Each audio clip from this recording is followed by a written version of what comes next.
There's a few important rules to hit on for the evening shift.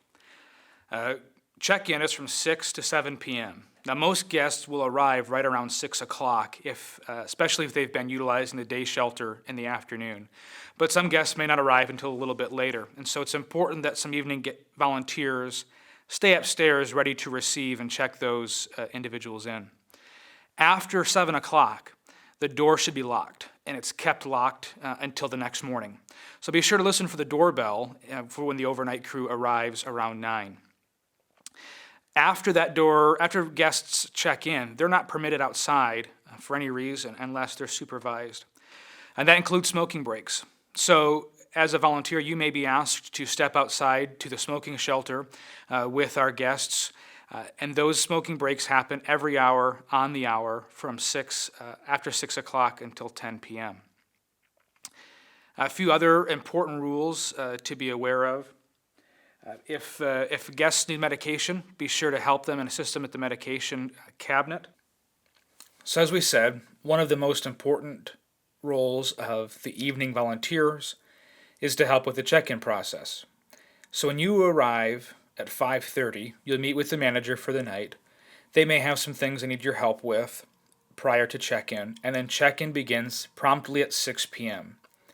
One of the evening volunteers is going to be downstairs ready to receive guests in the gathering place, and the other two are going to be upstairs helping with the check-in. One of those jobs is to sit at the table, as Jenny's doing here, and help the guests sign in. They'll sign in on the sheet and then need to make a name tag with their first name. Then you ask them to have a seat in the hallway, which they'll know to do. It's really important that guests stay in the hallway until they've been checked in. Then the manager or another volunteer who's helping with the search process will get the guests one by one. So for the search process, a volunteer is always in the room with the manager. And together, the volunteer and the manager will wear gloves, and they'll ask the guest to remove any extra clothing they have, like coats and sweatshirts. Ask them to take off their shoes, coat pockets and sweatshirt pockets should all be searched. Any bags that they may have need to be searched. And what we're looking for is drugs or weapons of any kind, including guns or knives, and alcohol. Ask the guests to run their fingers through their waistline. Ladies, we ask to pull out their underwire of their bra strap. And then the manager will administer a breathalyzer. The breathalyzer tool is easy to use. You simply hit the set button, and then as the guest blows, you hit the read button. It's really important that the guest blows for a good 2 to 3 seconds before you hit the read button so that we get a reading from the deep lung air. Guests do not have to blow a 0, but they do need to blow under the .08 legal limit. Once guests have checked in, they're free to go to their rooms if they're unlocked, or to go down to the gathering place. It's important to give guests the time and the space to get their shoes back on and gather their coats if they wish, and to not make them feel rushed. So once you've signed in on the evening shift, one volunteer should be down in the gathering place ready to receive guests after they've checked in. Now, guests shouldn't be down here till they've gone through the check-in process. But once they've done that, we want a volunteer down here ready to receive them and welcome them after the day. Most volunteering in the evening is just spending time with guests. So you'll be encouraged to have dinner with them when the dinner crew arrives. There's the TV where you can sit and watch TV with them after dinner. We don't want the TV on before dinner. There's the puzzle table to sit and do puzzles. We have games in the kids' room that can be brought out. There's the pool table where you can play a game of pool with the guests. Really, spending the evening here in the shelter is about spending time with our shelter guests. And so we want to create that spirit of hospitality down here with our volunteers. The Hope House manager will be here until 9 o'clock with you. But around 9, the overnight crew will start to trickle in. And it's just important to have a good transition. So be sure you answer any questions that they may have. If there's anything that's happened in the evening that you think they ought to know, feel free to share it with them at that time. Be sure to hand off the volunteer set of keys to them.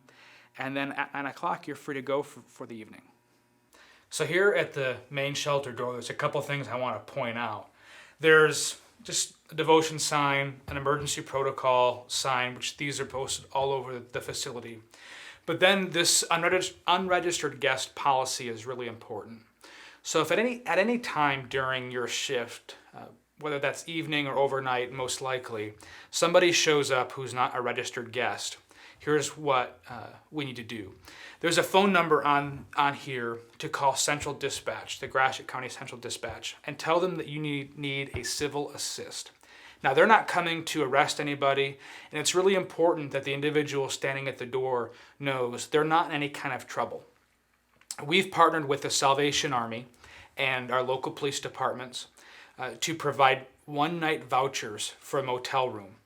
So a police officer from St. Louis PD will arrive. They will have a motel voucher that they can give this individual. Now, if the individual has their own means of transportation, they can head down to the Comfortable Inn where they will stay for a night, and we will get them registered the next day.